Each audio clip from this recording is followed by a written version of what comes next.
This is Genders This is Gritty Birds. on X-Ray FM. Radio is yours. Yours.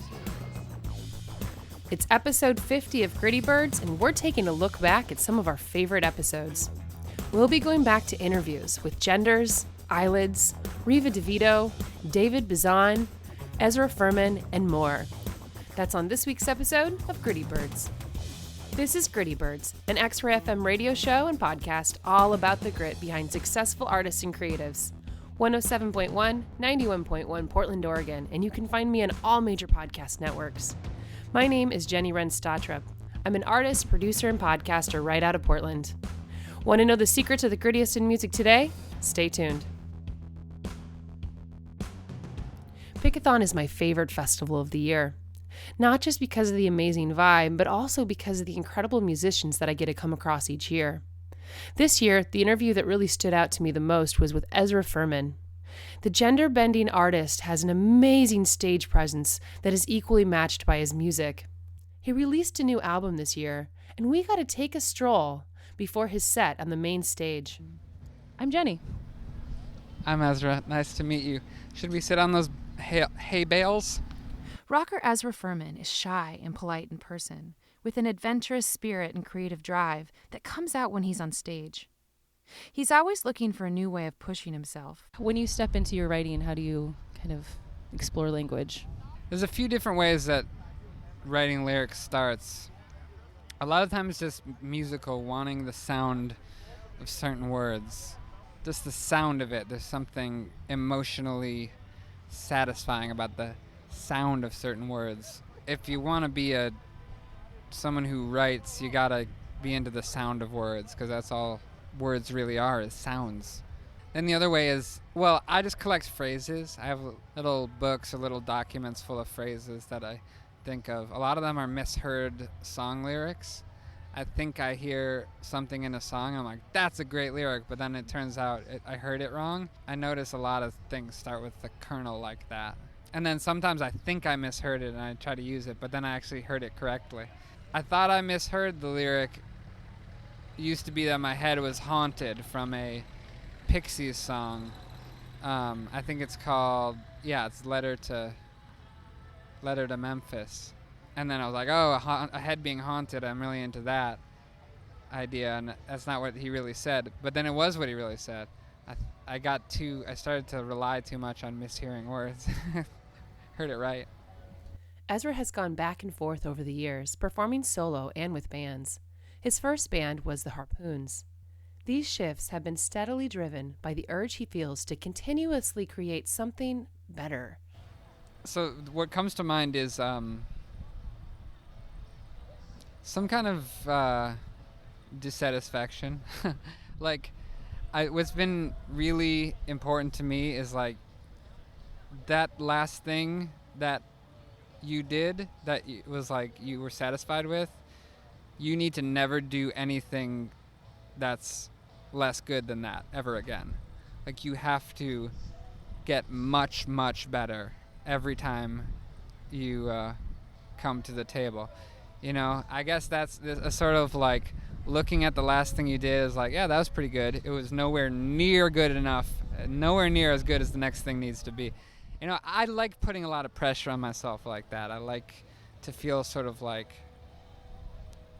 in my head at least, very competitive. Like, I'm trying to be really great at this. I don't want to do something that's good enough. Because even it turns out, like, the things that I think are good, I don't know, they're just not good enough. You know, like, I know that sounds like sort of self-punishing, but, I don't know, that's been really helpful to me. And it's also kept me, like, making lots of things. Like, an obsession with producing something new. I mean, I know people who wait like 3-4 years between making their records, and that seems really...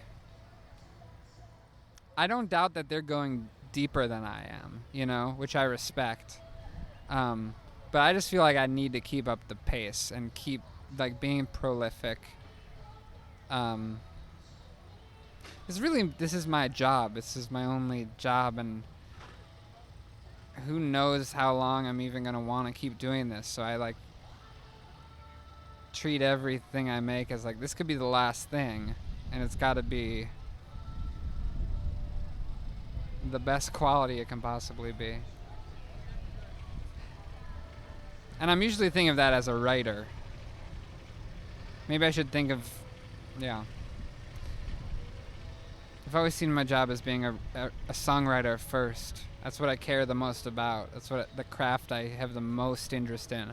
Although I've become very interested in the craft of making records and stuff, and playing guitar and stuff like that. But they're all secondary to like just being able to write a great song.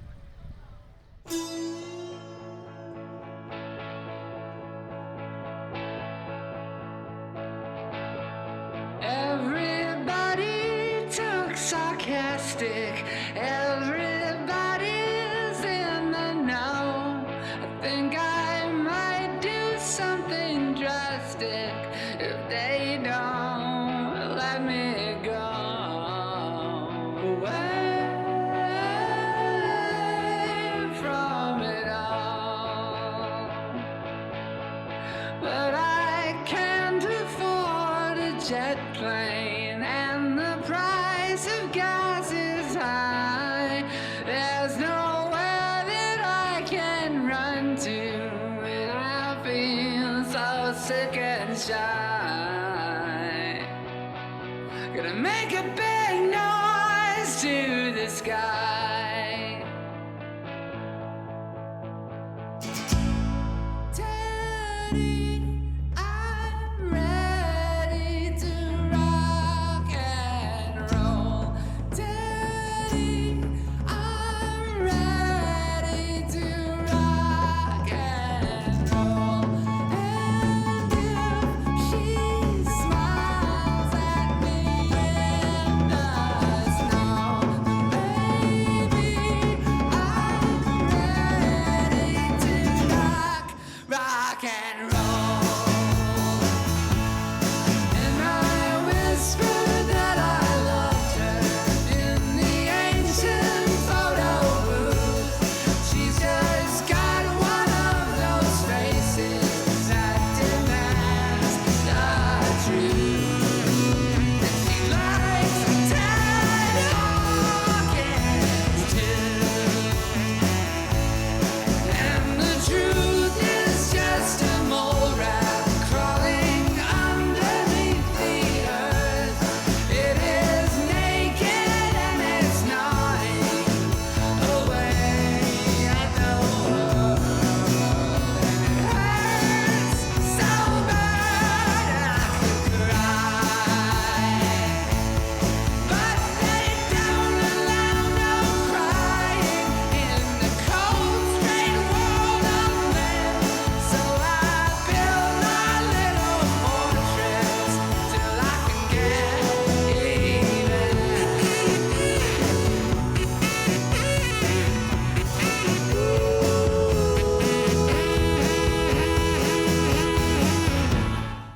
That was Teddy, I'm Ready from Ezra Furman's 2016 release, Big Fugitive Life. You can find Ezra in Portland this weekend for Sabretooth Festival at Crystal Ballroom. Reva DeVito is a longtime friend and one of my favorite artists in town. So when I found out that she was releasing her new EP, The Move, I had to have her onto the show. My name is Reva DeVito, Portland native, singer, songwriter, funkstress. I just put forth an EP entitled The Move, and excited to share it across all the platforms.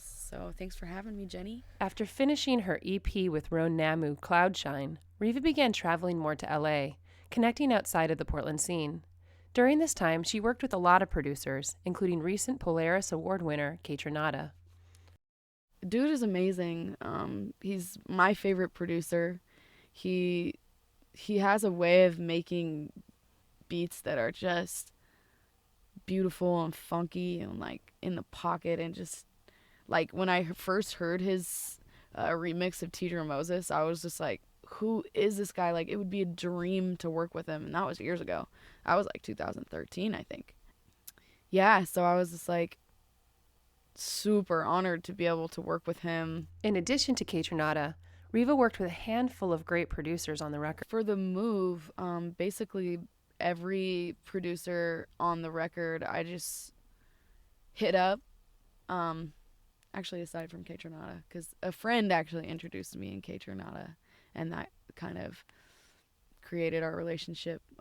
But the other guys I just hit up on the internet and was like, hey, you know, I'm looking to I'm looking to work, you know, and I'd love to collaborate with you. And basically just kind of created these working relationships where they would send me beats and I would record to them. And so out of like all these sort of collaborations that I had, the 6 that were my favorite ended up making the record. So yeah, it's a lot of like just sending instrumentals, you know, via email or whatever. And that's how I like to write. That's how I build my melodies. And She puts a lot of detail into her work. She takes her time. yeah, super perfectionist in the studio. Just depends really, man, because like I find that sometimes like I'll sing with like a tone that I feel like, oh, it doesn't really match the vibe of the track. So maybe I'll sing this one like a little bit lighter and sweeter vibes, or maybe I'll sing this with a little bit more like, you know, gusto or gusto, I guess. But yeah, just it really is for me. Like I like to experiment a lot with the different voicings and then find like which ones like sort of blends the best with the track. Yeah.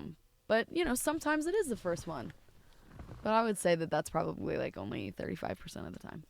With the new record, video, and collaborations to come, her advice for artists comes down to staying gritty, to shaking it off. Ooh, man, there's so many challenges, Jenny. It's like to pinpoint the one is tough, but I would say just you know, just to be able to, you know, just take the no's and shake them off, you know, like definitely, you know, you're just gonna like, there's gonna be a lot of letdowns, you know, and what I recommend to people or artists that are getting in the game is just really just shake those off and just keep going, because you know, what else are you going to do? You've got art inside you. You have to create it and you have to put it forth. And like, some people aren't going to like it.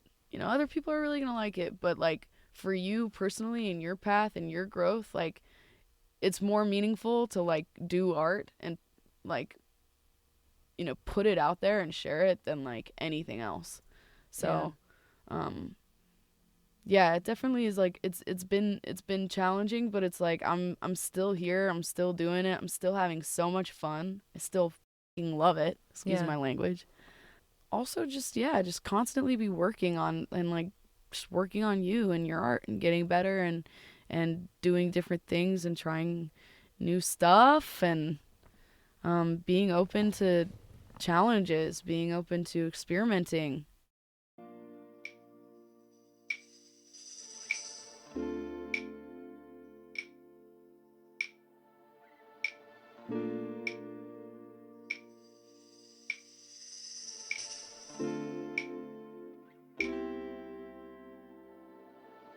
Find yourself in such a mess. You know you can't feel your heart beat out your chest. It hurts sometimes, ooh, you really lost the best. Remember love, remember us. Now you're staring at the wall. Listen to Sade, knowing why you had to fall. New steps in the hallway, now you really have it all. Except for love, except for us. Didn't I show you something? Money in the bag, but it don't mean nothing. You You a bad man, know you gunning. Open up, let the light come in. Oh, pray to God that you can find it. Looking in the mirror, but you can't see. It's deeper than that. I'll never forget you. I'll never forget you. I'll never forget the man you were. But I can't stay with you. But I can't stay with you. But I can't stay with you anymore. But I'm giving up. I gave enough. Don't make this tough. Maybe we should let this go. If the day does come and you remember how to love, you can keep in touch. But I can't help you. I can't help you grow.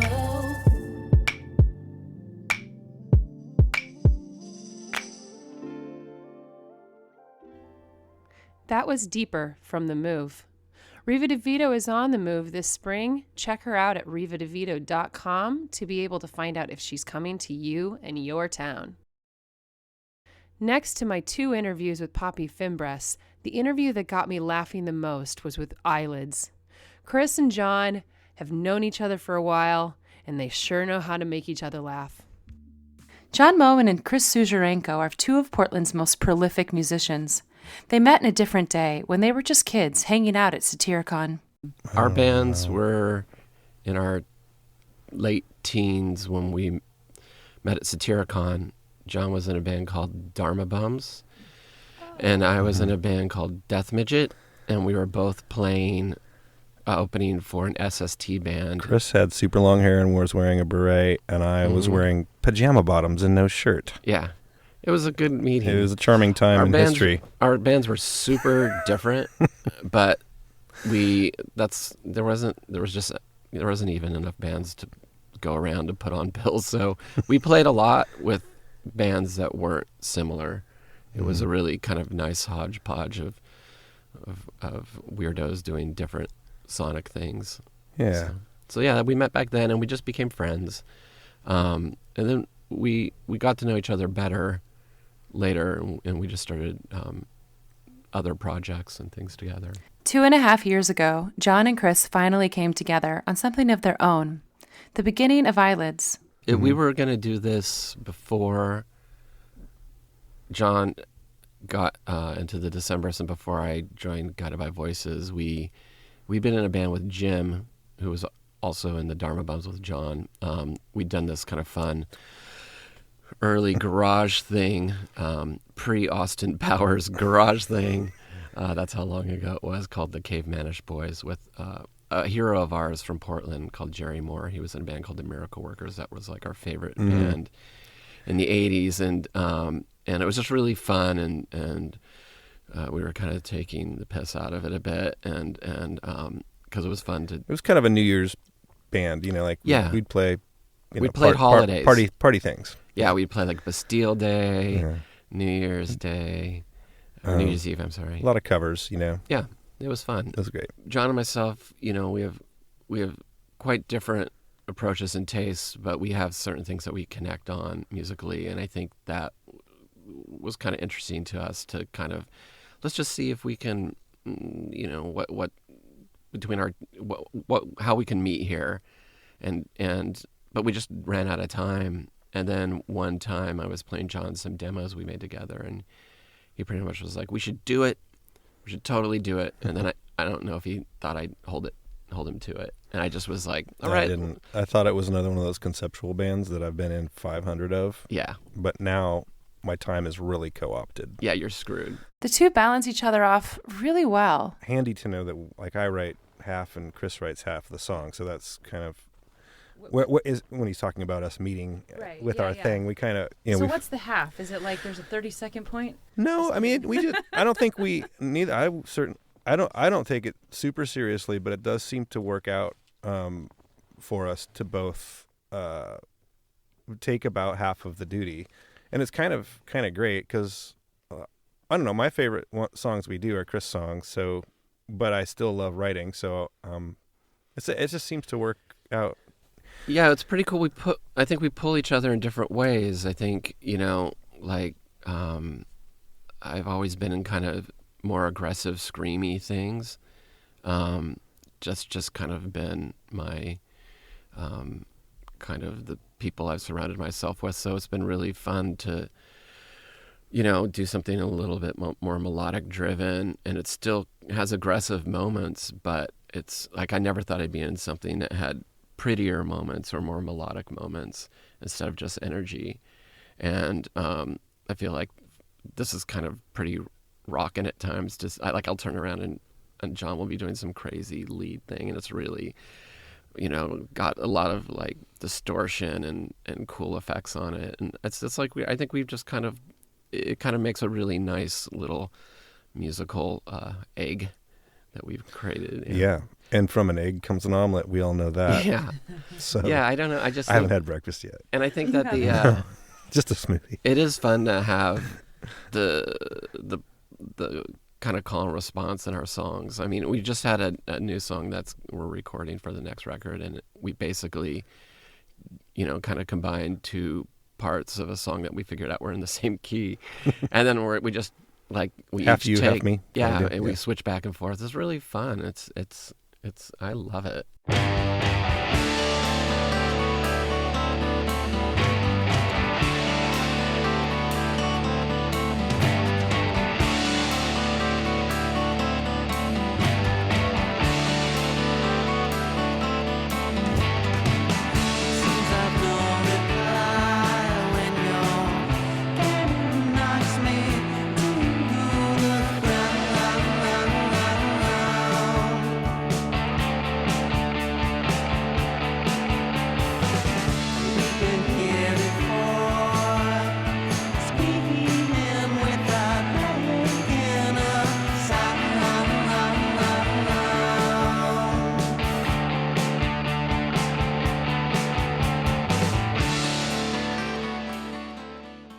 That was Psych Number 1 by Eyelids. One of my favorite records of 2016 was Gender's Phone Home. Hi, I'm Maggie. Hi, I'm Steven. And we are Genders. I'm Steven. I play guitar. They met just after he moved to Portland and have been playing music together ever since. There is a notable chemistry between them. We met through a mutual friend like 6 or 7 years ago. It was a while back. Our friend Alec was starting a band that we both started playing in. And I think that's how we met. Outside of the Wonder Ballroom at a Typhoon show. Yeah. I remember because Alec told me that he had this friend in Salem that wanted to play with us who was married, and I was imagining a really old person living in the suburbs. It sounded and then bad. I met Steve and I was like, oh, he's a young dude. Okay. This record is a long time coming and is setting the tone for records to come. This album's interesting because it seems really transitional in a way. Part of the reason why it took so long, I think, was that we all were sort of getting used to being in a band more long term, I think, or I don't know. Maybe at least for me, I was because I was so used to being in bands for a couple years and usually working up to recording a full length or something, and then just having everybody go their separate ways because you graduated high school or you graduated college or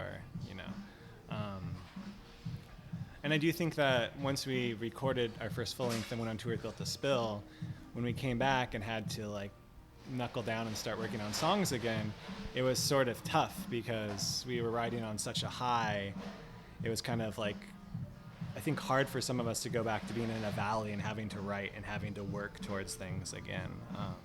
And so that's why, I think these songs are really kind of transitional. I think we were trying to figure out how to work more efficiently as a band and how to, we try to be very, I think, democratic in the band and, not do something if everybody's not on board with it. Genders are just starting to find their stride. I've always had fun playing gender shows, but I think that now there definitely is just a confidence maybe from just experience playing together or just experience playing a lot of shows and some shows in front of a lot of people that just wasn't there for a while. I think we'd still play good sets in the past, but I think we just maybe we're kind of visibly a little nervous or just more shy on stage. And now I feel yeah, there's just kind of a boldness, perhaps. I mean, I don't want to be too forward about like assuming the way we come off when we play, but definitely when I play, I feel really confident. I look around on stage and it's like everybody is just, there in the moment, just playing as hard as they can and not worrying about messing up notes.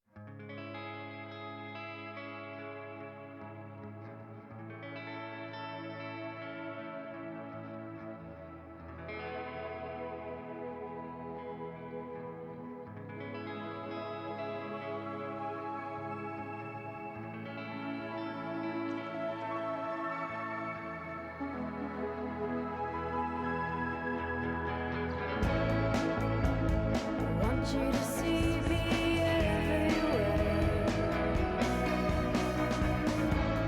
Don't try to outsmart me, 'cause I'm already there. You remember me if I'm the last thing you recall. It seems so promising, I should never bothered at all.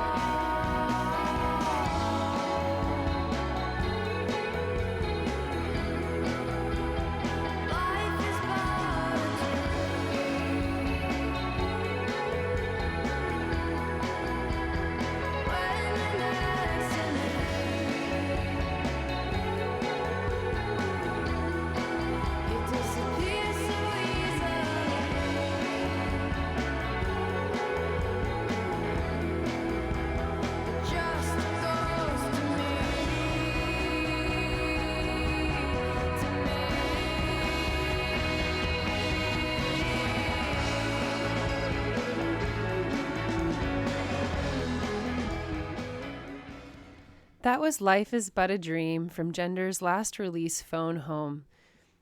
We're going to close out our 50th episode with just a little piece from an interview with David Bazan. 2016 has been a year of contemplation and change for Bazan. Much like anything dark, there are currents of goodness that inevitably find their way to the surface.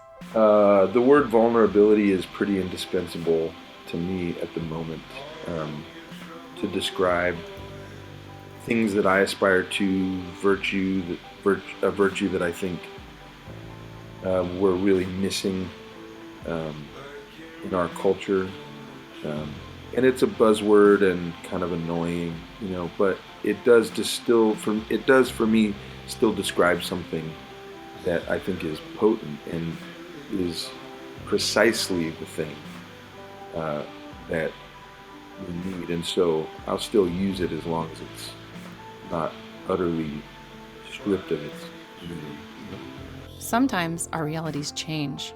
We each have our own analysis of what we think is happening right now. And on a podcast like this where you're conversing, you're bringing that to bear as best you can on the conversation. But that, even talking about it, changes your perspective and starts movement in your head that the listening to my body thing, like almost in a therapeutic way of talking to a therapist about it, like I've been processing that while we've been talking, because I realize, yeah, you really do say that a lot.